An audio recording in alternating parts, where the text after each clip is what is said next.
जय हिंद दोस्तों, स्वागत है आप सभी का आपके अपने चैनल सिलेक्शन मेंटर पे। आज हम लोग जो है वो हिंदी की क्लास में एक प्रैक्टिस सेट करने जा रहे हैं। आज शाम को 7:15 में स्टैटिक जीके के धमाकेदार प्रश्नों की क्लास हुई थी। उम्मीद करते हैं कि आप सभी लोग जो है उस वीडियो को देखे होंगे और उसके प्रश्नों को आप लोग नोट किए होंगे। ठीक है, सबसे पहले तो आप लोग वीडियो को लाइक कर दीजिएगा और वीडियो को शेयर कर दीजिएगा। आपके जो भी मित्र अभी तक क्लास में नहीं आ पाए हैं तो आप सभी से निवेदन है कि आप लोग जो है वो वीडियो को शेयर कर दीजिएगा। जितने लोग भी हैं वीडियो को सबसे पहले शेयर करिएगा, उसके बाद में ही हम लोग शुरू करते हैं। चलिए शुरू करते हैं आज का अपना पहला प्रश्न कि निम्न में शुद्ध वाक्य है। छात्रों ने पंडित नेहरू को अभिनंदन पत्र प्रदान किया। अभंग एक प्रकार का मराठी छंद है। साहित्य और जीवन का अभिन्न संबंध है। उसकी पत्नी बड़ी लजीज है। तो बताइएगा निम्न में से शुद्ध वाक्य कौन सा होगा। तो देखिएगा क्या हो जाएगा। उसकी पत्नी बड़ी लजीज है, ये तो गलत है क्योंकि भाई पत्नी को थोड़ी लजीज हो जाएगी। ठीक है, लजीज क्या होती है? खाने पीने वाली चीज़ें। ठीक है, खाने पीने वाली चीज़ें क्या होती हैं? लजीज होती हैं।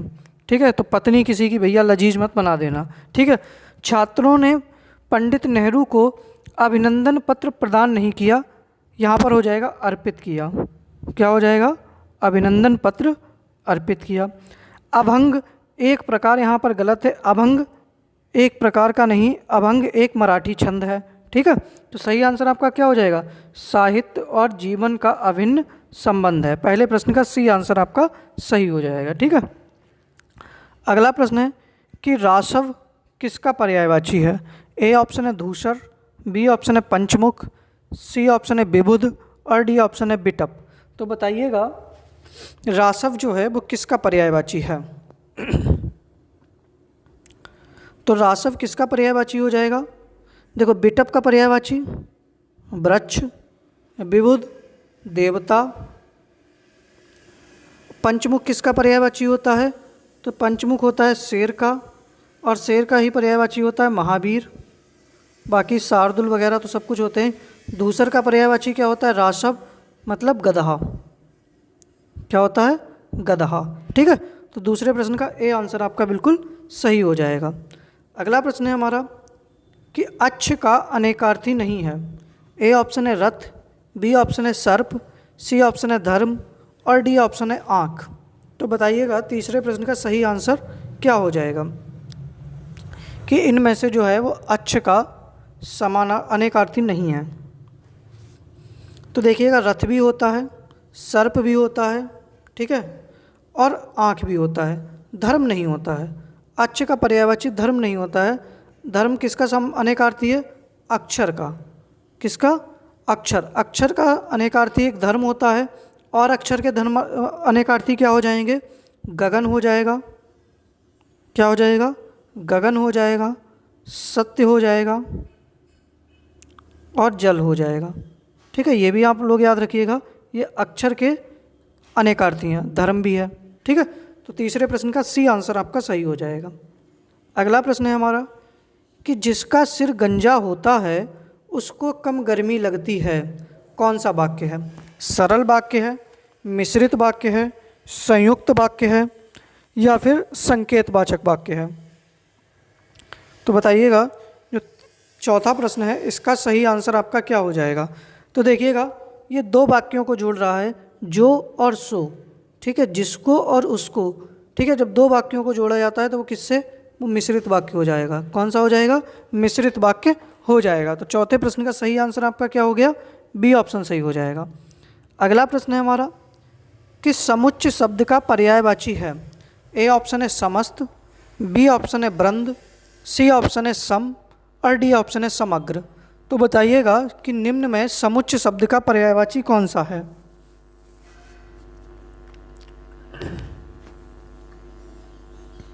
तो बताइएगा समुच्चय का पर्यायवाची क्या हो जाएगा। देखो, सम मतलब क्या होता है? समस्त या जोड़ना। समग्र में भी यही होता है। वृंद हो जाएगा। क्या हो जाएगा? वृंद, क्योंकि समुच्चय और वृंद का अर्थ क्या होता है? समूह। क्या अर्थ होता है? समूह। ठीक है, तो समूह क्या होता है? तुमने देखा होगा तो समूह का पर्यायवाची क्या हो जाएगा आपका? समुच्च और वृंद हो जाएगा। तो 5वें प्रश्न का बी आंसर आपका सही है। अगला प्रश्न है हमारा कि ताजमहल आगरा में स्थित है, रेखांकित शब्द में संज्ञा है।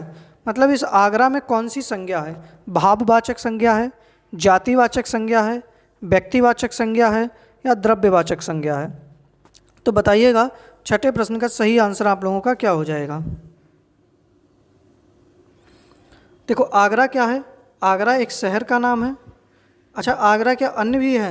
एक व्यक्ति के रूप में दिखा रहा है, तो ये क्या हो जाएगा? व्यक्तिवाचक संज्ञा हो जाएगा। ठीक है, क्योंकि आगरा अकेला है तो क्या हो जाएगा? किसी शहर वगैरह का नाम किस में आ जाता है? व्यक्तिवाचक संज्ञा में। तो छठे प्रश्न का सी आंसर आपका सही हो जाएगा। अगला प्रश्न है हमारा कि गौरी वल्लभ का पर्यायवाची है लक्ष्मी, सरस्वती, विष्णु और शिव। तो बताइएगा 7वें प्रश्न का सही आंसर क्या हो जाएगा कि गौरी वल्लभ किसका पर्यायवाची है? लक्ष्मी का है, सरस्वती का है, विष्णु का है या शिव का है? तो बताइएगा सही आंसर क्या हो जाएगा? गौरी का अर्थ क्या होता है?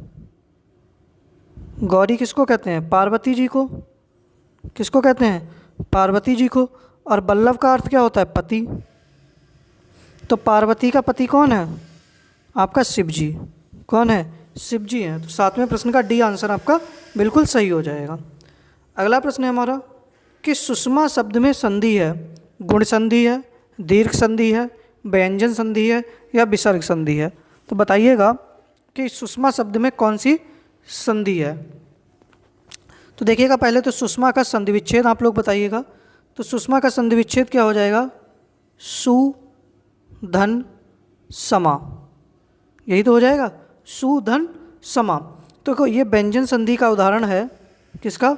व्यंजन संधि का उदाहरण है। इसमें क्या होता है? जब, लिख लीजिएगा चाहे तो आप लोग अगर ना पता हो, जब सा से पहले, ठीक है, जब सा से पहले उ या ई आती है, ठीक है, जब सा से पहले उ या ई आती है तो सा जो होता है सा में बदल जाता है। ठीक है, सा जो है वो सा में बदल जाता है। ठीक है, तो ये किस संधि का उदाहरण हो जाता है? तो ये सा व्यंजन संधि वाला उदाहरण हो जाएगा। आप लोग देख लीजिएगा सुषमा का संधि विच्छेद सही क्या होगा? सुधन समा। और व्यंजन संधि का उदाहरण होगा। और ये वाला सा किस में बदल जाएगा आपका? इस वाले सा में बदल जाएगा। ठीक है, अगला प्रश्न है हमारा कि अंग्रेजी किस भाषा का शब्द है? फारसी, अरबी, फ्रेंच, पुर्तगाली। तो बताइएगा कि अंग्रेजी किस भाषा का शब्द है? जल्दी से सही आंसर क्या हो जाएगा आप लोगों का? 9वें प्रश्न का सही आंसर क्या होगा? देखिए जो लोग वीडियो लाइक नहीं किए हैं सब लोग वीडियो को लाइक कर दीजिएगा। और एक निवेदन और है, जो 733 सब्सक्राइबर दिख रहे हैं आप लोगों को, ठीक है, इस सब्सक्राइबर की संख्या आप लोग थोड़ी सी मेहनत आप लोग भी कर लीजिएगा, ज़रा वीडियो वगैरह शेयर कर दीजिएगा। जितने लोग भी वीडियो आज देख रहे हैं सबसे निवेदन है कि कम से कम 2-2, 4-4 सब्सक्राइबर, आप सभी लोगों का ये दायित्व है कि आप सभी लोग जो है वो वीडियो को अधिक से अधिक शेयर करिएगा। और कम से कम आज आप लोग 2-2, 3-3 सब्सक्राइबर जरूर बढ़वाइएगा, जितने लोग भी हैं। ठीक है, कल जब हमारी क्लास हो 7:15 पर, तो ये सब्सक्राइबर जो हैं संभवतः 760 से प्लस हो जाएं। अब ये आप लोगों का देखते हैं कि जैसे आप हमसे कहते हो ना मेहनत करिए, तो अब आपके ऊपर है, देखते हैं आप कितनी मेहनत करते हैं ये सब्सक्राइबर बढ़ाने में। देखते हैं सब्सक्राइबर आप लोग पार करा पाते हैं 750 से या नहीं, ये आपकी नैतिक जिम्मेदारी है। देखते हैं। तो अंग्रेजी किस भाषा का शब्द है? फ्रेंच भाषा का शब्द है। किसका? फ्रेंच भाषा का शब्द है। तो 9वें प्रश्न का सी आंसर आपका सही हो जाएगा। ठीक है, अगला प्रश्न है कि निम्न में शुद्ध वाक्य का चयन कीजिए। वे परस्पर एक दूसरे से उलझ पड़े, कर्मवीर व्यक्ति को सफलता अवश्य मिलती है, कृपया शीघ्र उत्तर देने की कृपा करें, इस समय सीता की आयु 16 वर्ष है। तो बताइएगा सही आंसर क्या हो जाएगा? देखो जब एक बार कृपया आ गया तो दूसरी बार कृपा नहीं आएगा, एक शब्द में 2 बार कृपया नहीं लगेगा। ठीक है, तो ये वाला वाक्य गलत हो गया आपका। वो परस्पर एक दूसरे से उलझ पड़े, या तो परस्पर लगा लो या एक दूसरा लगा लो। ठीक है, इनमें से कोई एक ही शब्द का प्रयोग होगा, या तो वे एक दूसरे से उलझ पड़े या वे परस्पर उलझ पड़े। क्योंकि भाई अर्थ तो एक ही है। फिर अब बताइएगा इन दोनों में से कौन सा सही होगा, और अगर गलत है तो वो क्यों गलत है, उस अशुद्धि का बताइएगा वो अशुद्ध क्यों है। ठीक है, अगर वह अशुद्ध है तो अशुद्ध क्यों है। देखिए इस समय सीता की आयु 16 वर्ष है। देखिएगा आयु नहीं होगी, जब भी कोई जीवित व्यक्ति हो, ठीक है, याद रखिएगा आप लोग, जीवित व्यक्ति के लिए आयु का प्रयोग नहीं होता है। जीवित व्यक्ति के लिए आयु का प्रयोग नहीं होता है, किसका प्रयोग होता है, अवस्था का प्रयोग होता है, अवस्था का प्रयोग होता है। ठीक है, तो यहाँ पर सही वाक्य क्या होता है, इस समय सीता की आयु अवस्था 16 वर्ष है। ठीक है, आयु नहीं होगा, तो सही वाक्य आपका क्या हो जाएगा कि कर्मवीर व्यक्ति को सफलता अवश्य मिलती है। ठीक है, बी ऑप्शन आपका सही हो जाएगा। ठीक है, अगला प्रश्न है 11वां कि विशुद्ध का विलोम शब्द है शुद्ध, अवशुद्ध, दूषित या प्रशुद्ध। तो बताइएगा कि विशुद्ध का विलोम क्या हो जाएगा। 11वें प्रश्न का सही आंसर सब लोग दीजिएगा, गलत मत दीजिएगा। ठीक है, थोड़ा सा इसको पढ़िएगा ढंग से फिर आंसर करिएगा। तो 11वें प्रश्न का सही आंसर आप लोगों का क्या होना चाहिए, ठीक ठाक हिसाब से पढ़िएगा फिर करिएगा आंसर, हवाई मत मारिएगा। तो देखो विशुद्ध का अर्थ क्या हो जाएगा, विलोम हो जाएगा। विलोम क्या हो जाएगा, दूषित हो जाएगा। विशुद्ध का मतलब बिल्कुल शुद्ध। ठीक है, बिल्कुल शुद्ध, तो मतलब इसका विलोम क्या होगा, दूषित, गंदा। ठीक है, तो सी आंसर आपका सही हो जाएगा। प्रशुद्ध तो शायद कोई शब्द ही नहीं होता है। अगला प्रश्न है कि निम्नलिखित शब्दों में विशेष्य कौन है, आकाशीय, आकाश, आराध्य या आश्रित। तो बताइएगा कि विशेष्य कौन है। तो विशेष्य क्या होता है, जिसकी विशेषता बताई जाए, जिसकी विशेषता बताई जाए। तो भाई इनमें से किसकी आप विशेषता बता सकते हो, आकाशीय तो पता नहीं है, आश्रित ये भी नहीं, आराध्य ये भी नहीं, आकाश, आकाश नीला है। ठीक है, आकाश में, ठीक है, इस तरीके से। तो 12वें प्रश्न का बी आंसर आपका सही हो जाएगा। अगला प्रश्न है कि वर्तनी की दृष्टि से अशुद्ध है, कोमलांगी, सम्मिलित, तत्वाधान, अनुग्रहित। तो बताइएगा वर्तनी की दृष्टि से कौन सा शब्द अशुद्ध है, और अशुद्ध है तो उसको शुद्ध कैसे किया जाएगा, ये भी बताइएगा आप लोग। तो 13वें प्रश्न में कौन सा शब्द जो है वो अशुद्ध है, जल्दी से, गच्चा मत खाइएगा। ठीक है, अनुग्रहित बिल्कुल सही है, ये अनुग्रहित गलत नहीं लिखा है। सम्मिलित भी ऐसे ही लिखा जाता है, कोमलांगी भी लिखा जाता है। तत्वाधान जो है वो आपका गलत लिखा है। ठीक है, जो तत्वाधान शब्द है ये गलत लिखा है। तत्वाधान जो होता है वो इस तरीके से लिखा जाता है, ये ता जो होता है ना ये 2 बार बनता है इस तरीके से, ये सही संधि इसका शुद्ध शब्द है। ता ऐसे करके और फिर एक ता निकलेगा, फिर इस तरीके से ये जो होता है तत्वाधान बनता है। ठीक है, जैसे कि हम लोग महत्वपूर्ण लिखते हैं, महत्वपूर्ण लिखते हैं तो ज़्यादातर सब लोग महत्वपूर्ण ऐसे लिखते हैं। ठीक है, अब आप कहोगे सर जी किताब में गलत लिखा है। अब भाई क्या कर सकते हैं, किताब में गलत है तो आपको तो पता लगा वर्तनी की दृष्टि से शुद्ध अशुद्ध पूछ लिया तो फिर मामला गड़बड़ा जाएगा। तो महत्वपूर्ण भी कैसे लिखा जाएगा, महत्वपूर्ण का सही शब्द जो है वो इसी तरीके से है, मतलब ये वाला जो सा है ना, ये ता है, इस ता के ऊपर इस तरीके से और फिर ये है, ये होता है महत्वपूर्ण, ना कि ये वाला, अगर वर्तनी की दृष्टि से देखें। लेकिन बुक्स में यही है तो यही चल रहा है। ठीक है, तो 13वें प्रश्न का सी आंसर सही हो जाएगा। अगला प्रश्न है कि अशुद्ध वर्तनी वाला शब्द है कौतूहल, अनधिकार, निरपेक्ष या द्वारिका। तो बताइएगा कि अशुद्ध वर्तनी वाला शब्द कौन सा हो जाएगा। नहीं भाई गलत, अनधिकार सही है बिल्कुल। ठीक है, कौतूहल भी सही है, निरपेक्ष भी सही है, द्वारिका नहीं है, क्योंकि द्वारिका नहीं होता है, क्या होता है, द्वारका होता है, मात्रा नहीं लगेगी, द्वारका होता है। ठीक है, सही आंसर तो आपका क्या हो जाएगा, डी ऑप्शन सही हो जाएगा। ठीक है, अगला प्रश्न है हमारा कि संपुट का अनेकार्थी शब्द होगा मिश्रण, बंधी हुई अंजलि, सी ऑप्शन है पिटारी और डी ऑप्शन है मंजूषा, मंजूलिका। मंजूलिका किस में थी बताइएगा सभी लोग, मैं मंजूलिका हूँ। हाँ, तो बताइएगा संपुट का अनेकार्थी शब्द होगा क्या हो जाएगा? देखो मंजूषा का अर्थ क्या होता है? एक तो होता है मंजूषा का अर्थ मीठा, क्या होता है? मीठा। और एक मंजूषा का अर्थ होता है पिटारा, क्या होता है? यही पिटारा या पिटारी कुछ भी कह लो, या बॉक्स, ठीक है, डिब्बा, ये सब किसका अर्थ होता है? मंजूषा का, ठीक है, मीठा भी होता है। और जो संपुट का अनेकार्थी शब्द होता है, देखो मिश्रण का क्या हो जाएगा? मिलाना। और बंधी हुई अंजलि जो होता है वो किसका हो जाएगा? संपुट का हो जाएगा, ठीक है। 15वें प्रश्न का बी आंसर आपका सही हो जाएगा, ठीक है। अगला प्रश्न है आपके लिए कि दीन दुखियों को भोजन देने की व्यवस्था भंडारा, दातव्य, सदाव्रत या धर्मार्थ। तो 16वें प्रश्न का सही आंसर बताइएगा कि दीन दुखियों को भोजन देने की व्यवस्था क्या कहलाती है। देखो भंडारा मत बताइएगा, भंडारा तो कतई गलत है भाई। भंडारा केवल दीन दुखियों के लिए थोड़ी होता है। कोई भंडारा करता है तो हम आप भी तो खाने जाते हो, हाँ भाई। भंडारा तो हर कोई व्यक्ति खा सकता है, उसमें ये कोई थोड़ी देखा जाता है कि कोई केवल दीन दुखी व्यक्ति ही भंडारा खाएगा। हाँ, दीन दुखी को भोजन कराना धर्म से रिलेटेड है तो इसका मतलब ये भी नहीं है कि ये धर्मार्थ हो गया। दीन दुखियों को भोजन कराने देने की व्यवस्था जो होती है वो क्या कहलाती है? सदाव्रत कहलाती है, ठीक है। क्या कहलाती है? सदाव्रत कहलाती है। तो 16वें प्रश्न का सी आंसर आपका सही हो जाएगा।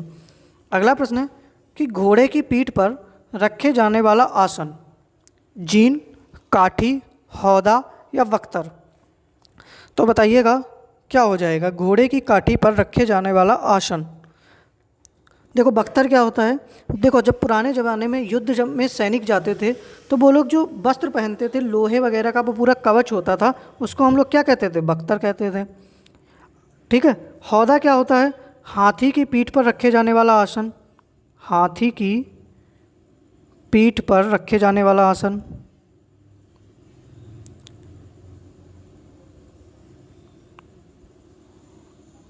ठीक है, हाथी की पीठ पर रखे जाने वाला आसन। और काठी क्या होता है?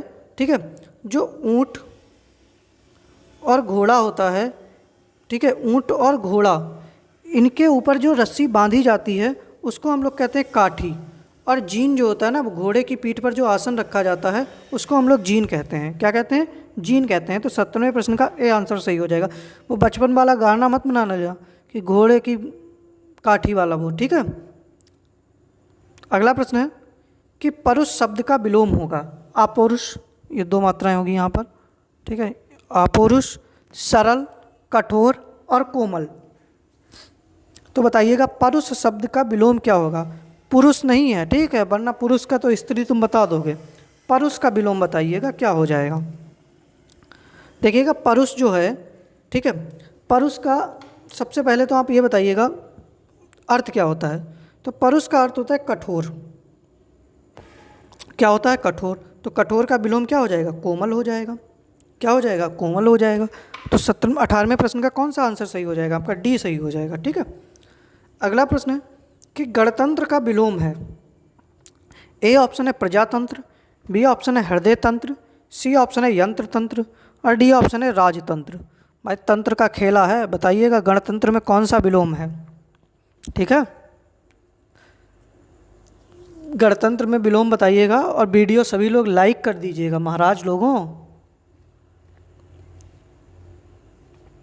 मक्कारी कम करिएगा, समय कम है, मेहनत करिएगा ज़्यादा, ठीक है। गणतंत्र का विलोम क्या हो जाएगा? आपका राजतंत्र हो जाएगा, ठीक है। तो 19वें प्रश्न का डी आंसर आपका बिल्कुल सही हो जाएगा। अगला प्रश्न है कि व्यंजन संधि का उदाहरण नहीं है। पुरस्कार, सृष्टि, संवहन, उल्लेख। अच्छा सबसे पहले तो आप लोग हमको सृष्टि का संधि विच्छेद करके दिखाइएगा। सबसे पहले सृष्टि का संधि विच्छेद करके दिखाइएगा सब लोग। देखो तब तक आप बताइएगा, मैं तब तक बता रहा हूँ। उल्लेख का संधि विच्छेद क्या होगा? उत धन लेख, तो इसमें कौन सी संधि है? व्यंजन। संवहन का क्या हो जाएगा? सम धन बहन। भाई सब लोग बताइएगा सृष्टि का संधि विच्छेद क्या होगा। जितने लोग भी वीडियो देख रहे हैं सृष्टि का संधि विच्छेद बताइएगा। और पुरस्कार का संधि विच्छेद क्या हो जाएगा? पुरा, विसर्ग, धन्य, कार। तो यही कौन सी संधि हो जाएगी? विसर्ग संधि का उदाहरण है कौन सा? पुरस्कार, ठीक है। सृष्टि भी आपका किस संधि का उदाहरण है? तो सृष्टि किस संधि का उदाहरण है? व्यंजन संधि का उदाहरण है। किसका उदाहरण है? व्यंजन संधि का उदाहरण है। लेकिन सृष्टि का विलोम संधि विच्छेद नहीं आया है सही से अभी तक, बताइएगा। तो सृष्टि का विलोम पर्याय, सॉरी, सृष्टि का जो संधि विच्छेद होता है वो होता है क्या? स्रस धन ती, ठीक है। स्रस धन ती ये मिलकर बन जाता है बाद में क्या? सृष्टि। ये भी व्यंजन संधि का उदाहरण है। तो 20वें प्रश्न का ए आंसर आपका सही हो जाएगा, ठीक है। पुरस्कार जो है इसमें विसर्ग संधि है। अगला प्रश्न है कि दु विसर्ग धन राज में संधि है, मतलब ये संधि है, इसका शब्द क्या बनेगा? जल्दी से बताइएगा कौन सा शब्द सही है इसके लिए। दुराज कैसे लिखा जाएगा? इस तरीके से लिखा जाएगा, इस तरीके से लिखा जाएगा, सही से बताइएगा क्या हो जाएगा। तो जब देखो छोटा ऊ और विसर्ग हो तो बाद में ये किस में बदल जाता है? बड़ी मात्रा में बदल जाता है, तो दुराज हो जाएगा। जैसे आपने निरोग पढ़ा होगा, ठीक है, निरोग पढ़ा होगा, तो निरोग की संधि जब करते हो तो क्या करते हो? नी धन रोग, ठीक है, और छोटी मात्रा होती है किस में बदल जाती है? बड़ी में, ठीक है। ये भी विसर्ग संधि का ही उदाहरण है, ठीक है। तो 21वें प्रश्न का डी आंसर आपका सही हो जाएगा। अगला प्रश्न है कि आचरण की सभ्यता किसका निबंध है? ये किसी का गलत नहीं होना चाहिए, आप बचपन से पढ़ते आए हो, ठीक है। महावीर प्रसाद द्विवेदी, सरदार पूर्ण सिंह, रामचंद्र शुक्ल, हजारी प्रसाद द्विवेदी। तो बताइएगा आचरण की सभ्यता किसका निबंध है? सही आंसर क्या हो जाएगा? तो सरदार पूर्ण सिंह का है। किसका है? सरदार पूर्ण सिंह का है। 22वें प्रश्न का बी आंसर आपका बिल्कुल सही हो जाएगा। अगला प्रश्न है हमारे लिए कि शत्रु का पर्यायवाची नहीं है। अहि, अरि, रिपु, बैरी। तो बताइएगा इनमें से शत्रु का पर्यायवाची कौन सा नहीं है? देखो अरि भी है, रिपु भी है, बैरी भी है, अहि नहीं होता है। अहि किसका है? सांप का है। पन्नग, ठीक है, विषधर, ये सब किसके हैं? सांप के पर्यायवाची हैं। 23वें प्रश्न का ए आंसर सही हो जाएगा। अगला प्रश्न है कि निम्न में स्त्रीलिंग है। अंगूर, करेला, आलू, दाल। तो बताइएगा इनमें से स्त्रीलिंग शब्द कौन सा हो जाएगा? तो कौन सा हो जाएगा? दाल। दाल खाई जाती है, दाल पी जाती है, ठीक है। आलू खाया जाता है, करेला कड़वा होता है, अंगूर खाया जाता है, ठीक है। सही आंसर क्या हो जाएगा? डी ऑप्शन, ठीक है। अगला प्रश्न है कि निम्न में पुल्लिंग शब्द है। सुबह, सलाह, मजा, सजा। तो बताइएगा 25वें प्रश्न का सही आंसर आप लोगों का क्या हो जाएगा? तो सही आंसर क्या हो जाएगा? देखो सुबह होती है, सलाह ली जाती है, सजा दी जाती है, मजा लिया जाता है, ठीक है। तो 25वें प्रश्न का सी आंसर आपका सही हो जाएगा। पुल्लिंग शब्द कौन सा है? मजा। अगला प्रश्न है कि बतौर में समास है। अव्यय भाव समास, कर्मधारय समास, तत्पुरुष समास या फिर द्वंद्व समास। तो बताइएगा कि बतौर में कौन सा समास है? देखिए बतौर क्या हो जाएगा? तो इसमें कौन सा बा उपसर्ग लग गया, तो इस वजह से ये क्या हो जाएगा? अव्यय भाव समास हो जाएगा, ठीक है। क्या हो जाएगा? अव्यय भाव समास हो जाएगा। अगला प्रश्न है कि महात्मा में समास है। अव्यय भाव समास, कर्मधारय समास, तत्पुरुष समास या डी ऑप्शन है द्वंद्व समास। बताइएगा सही आंसर आप लोगों का क्या हो जाएगा? तो महात्मा, महान है जो आत्मा, क्या हो जाएगा? कर्मधारय समास, ठीक है, विशेषता बताई जा रही है, तो बी ऑप्शन सही हो जाएगा। मृगनयनी किसकी रचना है? मृगनयनी, वाह। जैनेन्द्र, वृंदावन लाल वर्मा, धर्मवीर भारती, फणीसर नाथ रेणु। बताइएगा। देखो धर्मवीर भारती की रचना क्या है? फणीसर नाथ रेणु की बताइएगा कोई, शायद मैला आंचल है, इन्हीं की है ना, मैला आंचल। जैनेन्द्र की कोई पता हो तो बताइएगा, धर्मवीर भारती की पता हो। मृगनयनी किसकी है? वृंदावन लाल वर्मा की है। किसकी है? वृंदावन लाल वर्मा की मृगनयनी है, ठीक है। तो 28वें प्रश्न का बी आंसर सही हो जाएगा। अगला प्रश्न है कि सुशिक्षित में उपसर्ग है। उपसर्ग क्या होते हैं? जो शब्द के शुरुआत में लगते हैं और उस शब्द का अर्थ बदल देते हैं। तो इसमें कौन सा हो जाएगा? शिक्षित, सु, धन, शिक्षित, ठीक है। तो क्या हो जाएगा? कौन सा उपसर्ग है? सु। तो सही आंसर क्या हो जाएगा? बी ऑप्शन सही हो जाएगा, ठीक है। 29वें प्रश्न का बी आंसर सही है। अगला प्रश्न है उड़ती चिड़िया के पंख गिनना। बहुत लोग कहावत मारते होंगे, मैं उड़ती चिड़िया के पंख गिन लेता हूँ, ठीक है। अनुभवी होना, वाक् चतुर होना, प्रतिभाशाली होना असंभव कार्य करना। तो बताइएगा 30वें प्रश्न का सही आंसर क्या हो जाएगा आप लोगों का। तो उड़ती चिड़िया के पंख गिनना क्या हो जाएगा, असंभव कार्य करना। क्या आप गिन सकते हो भाई, ठीक है, उड़ती चिड़िया के पंख गिनना असंभव कार्य करना, ठीक है। 30वें प्रश्न का डी आंसर सही है। अगला प्रश्न है, जूते चाटना मुहावरे का अर्थ है निर्लज्ज हो जाना, इधर उधर घूमना, घूस देना, खुशामद करना। तो बताइएगा जूते चाटना मुहावरे का अर्थ क्या हो जाएगा।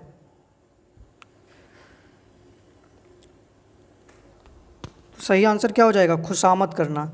क्या हो जाएगा, खुशामद करना हो जाएगा। जूते चाटने का मुहावरे का अर्थ क्या होता है, खुशामद करना। अगला प्रश्न है कि तीसरा आदमी किसकी रचना है, कमलेश्वर, मोहन राकेश, धर्मवीर भारती, भीष्म साहनी। तो बताइएगा तीसरा आदमी किसकी रचना है। तो देखो मोहन राकेश की कौन सी रचना है, कितने पाकिस्तान, कौन सी है, कितने पाकिस्तान। एक इन्हीं की और रचना है काली आंधी, कौन सी है भैया, काली आंधी। धर्मवीर भारती की ठंडा लोहा, सूरज का सातवां घोड़ा भी तो इन्हीं की है। कमलेश्वर की कौन सी है, तीसरा आदमी, ठीक है। तो 32वें प्रश्न का ए आंसर सही हो जाएगा। तीसरा आदमी किसकी रचना है, कमलेश्वर की रचना है, ठीक है। ये आज के थे हमारे हिंदी के प्रश्न। उम्मीद कर रहे हैं कि आप सभी को ये वीडियो पसंद आई होगी। देखिए सबसे पहले तो आप लोग वीडियो को लाइक करिएगा, जितने लोग भी वीडियो देख रहे हो सब लोग वीडियो को लाइक करिएगा। और कल आप लोगों के पास टारगेट मैंने दे रखा है कि जब शाम को 7:15 पर क्लास होगी तो ये जो सब्सक्राइबर हैं ये 750 से प्लस होने चाहिए। अब देखते हैं कि आप लोग हमसे मेहनत करवाते हैं, आप लोग कितनी मेहनत करते हैं, ठीक है। देखते हैं कि कितने लोग जो हैं वो 750 प्लस सब्सक्राइबर कल करवा सकते हैं, ठीक है। बाकी सब लोग बताइएगा आपके कितने प्रश्न सही हुए हैं, सही प्रश्न बताइएगा कितने हुए हैं। 32 में से कितने प्रश्न सही हुए हैं। बाकी बताइएगा क्लास कैसी लग रही है आप लोगों को, हिंदी की क्लास कैसी है और जीएस के प्रश्न कैसे थे। बाकी जो लोग टेलीग्राम चैनल को नहीं ज्वाइन किए हैं वो लोग टेलीग्राम चैनल को ज्वाइन कर लीजिएगा। बाकी कल मिलते हैं शाम के 7:15 वाली क्लास में, ठीक है। बाकी वीडियो को आप सभी लोग लाइक कर दीजिएगा। जय हिंद।